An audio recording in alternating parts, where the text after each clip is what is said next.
Mababang produksyon naman ng palay nararanasan sa Mangaldan, Pangasinan dahil sa pagtama ng peste sa mga palayan. May ulat si Jasmine Gabriel Galban. Nakapag-ani na ng kanyang tanim na palay si Mang Eduardo mula sa Barangay Lanas, Mangaldan, Pangasinan. Pero nanlulumo siya sa kakaunting ani. Mula sa inaasahang 50 kaban ng palay, wala pa sa kalahati ang kanyang naani. Lugi mo talaga, ma'am. Kasi natama ng bagyo, maraming tubig. Ganito rin ang sitwasyon ng iba pang magsasaka sa bayan. Dati yung isang hektarya, makakakuha ng mga 100 plus, ganon. Ngayon, bihira pag may iti. Maswerte na. Siguro mga 60 plus lang, madam.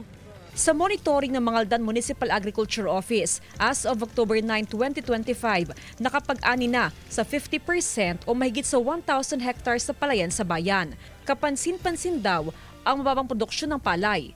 May mga barangay na mula sa 5 tons kada hektaryang sakahan ay nasa 3 tons lang ang naani. Iba-iba kasi ang kondisyon ng bawat barangay. Meron yung part na talagang naabutan ng baha. Yun yung isang naging cause. Tapos meron yung hindi naiwasan din, may mga peste.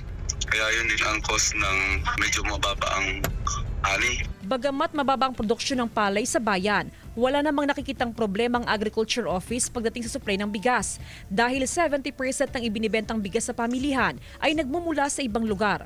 Samantala, nasa 10 hanggang 11 pesos ang presyo ng kada kilo ng bagong aning palay na ibinebenta sa bayan. Kasama si Henry Duminsil, Jasmine Gabriel Galban, One North Central Luzon.